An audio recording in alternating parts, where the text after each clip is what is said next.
এবার ঢাকার প্রবেশমুখেই খুলছে মেট্রো রেলের ঝাঁপি। লাল সবুজের পর এবার আকাশী নীল মেট্রো রেলে চড়বে রাজধানীবাসী। ঢাকার প্রথম পূর্ব পশ্চিম এমআরটি করিডোর সহ রাজধানী জুড়ে ছড়িয়ে পড়ছে মেট্রো রেল নেটওয়ার্ক।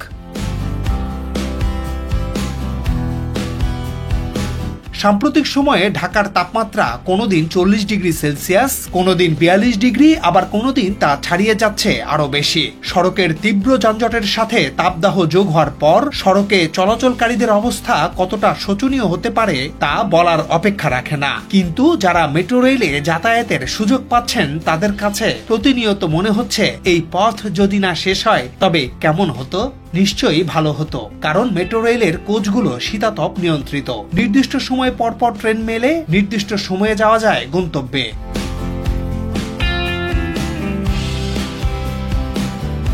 সময় বাঁচানোর পাশাপাশি আরামদায়ক ভ্রমণের জন্য মেট্রো রেলের চেয়ে ভালো বাহন রাজধানীতে আর একটিও নেই। তাই সরকার পুরো রাজধানীকে মেট্রো রেল নেটওয়ার্কের আওতায় আনতে কাজ শুরু করেছে। আমাদের এবারের প্রতিবেদনে ঢাকার হেমায়েতপুর থেকে একেবারে নতুন বাজার হয়ে ভাটারা পর্যন্ত রুট তথা MRT-5 এর নর্দার্ন রুট এবং এর ডিপো উন্নয়নের সবশেষ অগ্রগতির তথ্য তুলে ধরব।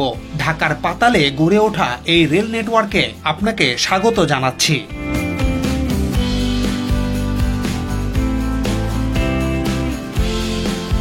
ঢাকার প্রধান সমস্যা যানজট। BRAC institute of governance and ডেভেলপমেন্টের এক সমীক্ষায় দেখা যায় 2004 সালে ঢাকায় রাস্তায় গড় গতি ছিল ঘন্টায় 21.2 কিলোমিটার, কিন্তু 2015 সালে সেটি কমে দাঁড়ায় 6.8 কিলোমিটার ঘন্টায়। এবং 2024 সালে এসে যে রুটে মেট্রো রেল চলে না সেখানে গড় গতি ঘন্টায় 5 কিলোমিটারের বেশি যে হবে না এ কথা নির্দ্বিধায় বলা যায়। যানজটের কারণে শুধু সড়কে নষ্ট হচ্ছে প্রতিদিন কয়েক লাখ কর্মঘণ্টা, যার আর্থিক মূল্য প্রায় 140 কোটি টাকা।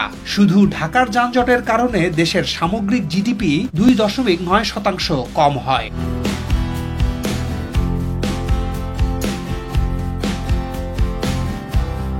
ঢাকাকে যানজট সহনীয় করতে দৃশ্যমান কোনো অগ্রগতি দীর্ঘদিন ছিল না। তবে 2010 সালের পর থেকে ঢাকা এলিভেটেড এক্সপ্রেসওয়ে BRT ও MRT-6 প্রকল্পের উদ্যোগ নেওয়া শুরু হতে থাকে। কিন্তু একসাথে বিভিন্ন রুটে এসব উন্নয়ন প্রকল্প বাস্তবায়নের কাজ শুরু হওয়ায় রাজধানীবাসীর কাছে সড়ক হয়ে ওঠে নরক যন্ত্রণা। 2022-23-এ MRT-6 মেট্রো রেলের বাণিজ্যিক যাত্রার পর 20 কিলোমিটার পথে অনেক স্বস্তি ফিরেছে।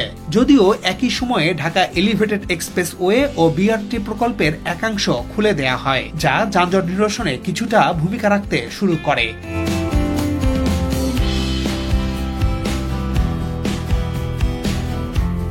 তবে এখন পর্যন্ত নির্দ্বিধায় বলা যায় মেট্রো রেলই রাজধানীবাসীর ভবিষ্যৎ বাহন। এটি আরামদায়ক, দ্রুত গতির এবং স্বস্তির বাহন।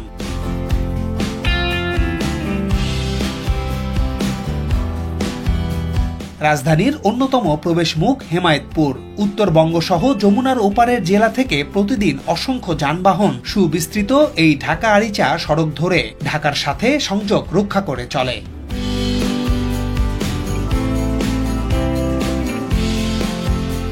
হেমায়েতপুর আরও গুরুত্বপূর্ণ হয়ে উঠছে কয়েকটি কারণে। 1. গাবতলী থেকে বাস স্ট্যান্ড সরিয়ে হেমায়েতপুরে আনা হচ্ছে। 2. হেমায়েতপুরে হচ্ছে MRT-5 এর ডিপো এবং প্রথম স্টেশন। 3. হেমায়েতপুর থেকে চন্দ্রা পর্যন্ত হবে MRT-2 এর রুট। এবং 4. রাজধানীর প্রধান 3টি মাল্টিমোডাল হাবের একটি হচ্ছে হেমায়েতপুরে।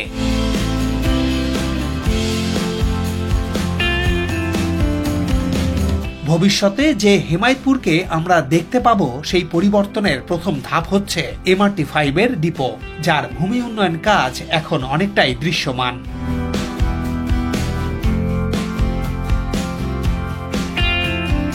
রাজধানীর হেমায়েতপুরে ঢাকা আরিচা মহাসড়কের একেবারে পাশেই হচ্ছে MRT-5 এর ডিপো। বিশ্বজুড়ে যে কোনো মেট্রো রেল রুট নির্মাণের প্রথম কাজ হচ্ছে ডিপো প্রস্তুত করা। এটি হচ্ছে মূল ঠিকানা। হেমায়েতপুরে MRT-5 এর ডিপোর জন্য 2023 সালের 23শে মে মেট্রো কর্তৃপক্ষের সাথে TOE কর্পোরেশন ও স্পেকট্রা ইঞ্জিনিয়ার্স লিমিটেডের সাথে চুক্তি সই হয়। চুক্তির আর্থিক মূল্য 1189 কোটি টাকা। এরপর জুলাই থেকে কাজ শুরুর পর 2024 সালের 30 এপ্রিলের মধ্যে বর্তমান অবস্থায় উন্নীত হয়েছে।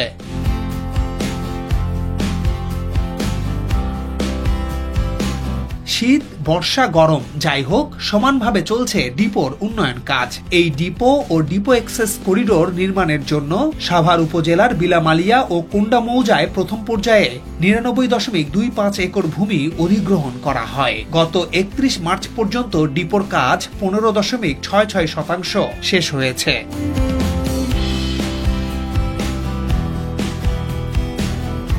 মোট 10টি প্যাকেজের মাধ্যমে বাস্তবায়ন হচ্ছে MRT-5 প্রকল্প।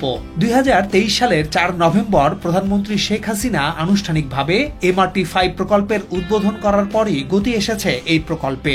জানা গেছে এরই মধ্যে নর্দার্ন রুটের বেসিক ডিজাইন প্রস্তুত ও প্রকল্পের ডিটেইল ডিজাইন প্রায় চূড়ান্ত। MRT-5 মূলত ঢাকার পূর্ব ও পশ্চিম অংশকে যুক্ত করবে। এই প্রকল্পের মোট রুট দুটি, নর্দার্ন ও সাউদার্ন রুট। তবে সরকারের অগ্রাধিকার আপাতত নর্দার্ন রুট।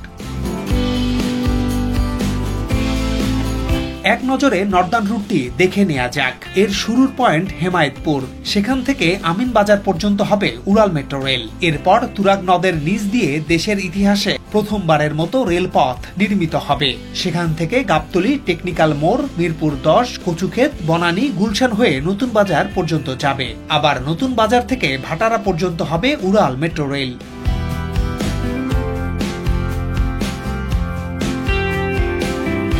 মাটির নিচের স্টেশন হবে গাবতলী, দারুসালাম, মিরপুর 1, মিরপুর 10, মিরপুর 14, কচুক্ষেত, বনানী, গুলশান 2 ও নতুন বাজার। আর উড়াল পথের স্টেশন হবে হেমায়েতপুর, বালিয়ারপুর, মধুমতি, আমিনবাজার ও ভাটারা।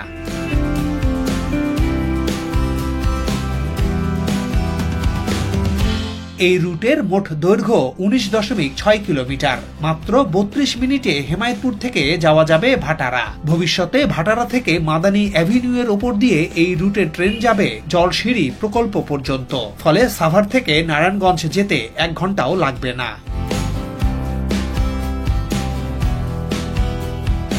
আপনারা জানেন রাজধানী জুড়ে মোট 6টি মেট্রো লাইন হচ্ছে।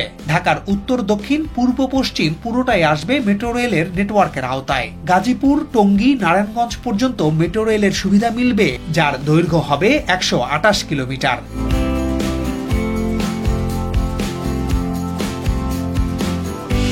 এসব মেট্রো রেল ঘিরে রাজধানীর মাটির নিচে গড়ে উঠবে নতুন শহর। দিনরাত ব্যস্ততা থাকবে পাতালের প্রতিটি স্টেশনে। সেখানে থাকবে কফি শপ, রেস্তোরাঁ, বুকশপ সহ নানা সুবিধা।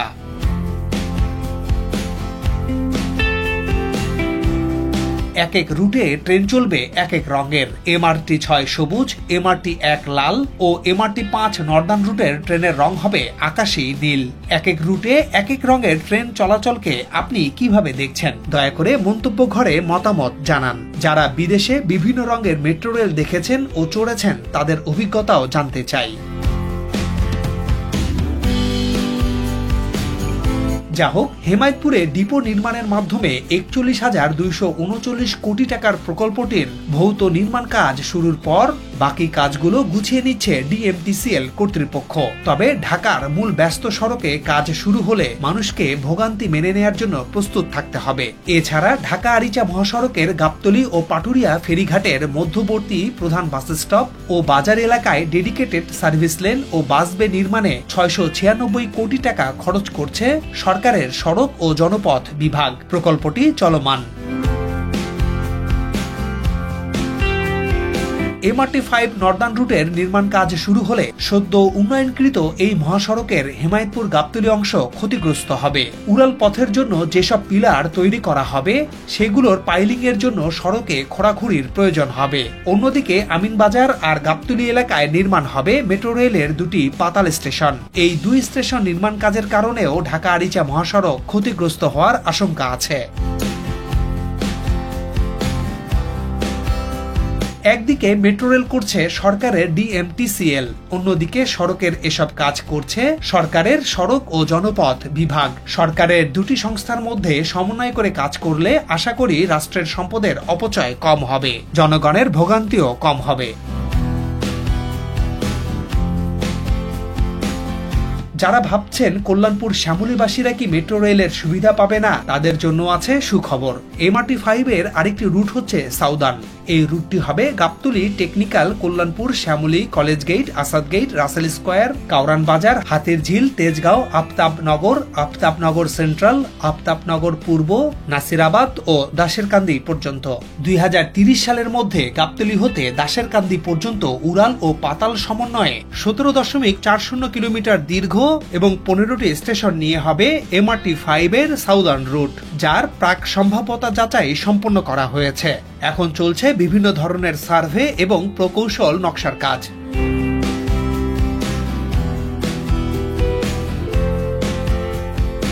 জানিয়ে রাখি, এশিয়ার মধ্যে 22তম দেশ হিসেবে মেট্রো রেল সিস্টেম চালু হয়েছে বাংলাদেশে। বিশ্বের 60টিরও বেশি দেশে শহরের ভেতরে গণপরিবহন হিসেবে মেট্রো রেল সেবা চালু আছে। এলাকা ভেদে এগুলো মেট্রো রেল, সাবওয়ে, ইউবান সহ বিভিন্ন নামে পরিচিত। বিশ্বে প্রথম মেট্রো রেল সিস্টেম চালু হয় লন্ডনে 1863 সালে, আর এশিয়ায় প্রথম মেট্রো রেল চালু হয় জাপানের টোকিও শহরে 1927 সালে। এশিয়ার দেশগুলোর মধ্যে সবচেয়ে বেশি সংখ্যক মেট্রো রেল সেবা রয়েছে চীনে। চীনের পাশাপাশি জাপান, ভারত, দক্ষিণ কোরিয়া, ইন্দোনেশিয়া ও থাইল্যান্ডের একাধিক শহরে মেট্রো রেল সেবা চালু রয়েছে।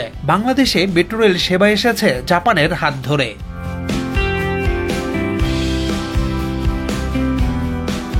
আজ এ পর্যন্তই। আবারও দেখা হবে দেশের অবকাঠামো উন্নয়নের নতুন কোনো ভিডিও নিয়ে। সে পর্যন্ত সবাই ভালো থাকুন। সাবস্ক্রাইব করে আমাদের সাথে থাকার অনুরোধ থাকলো।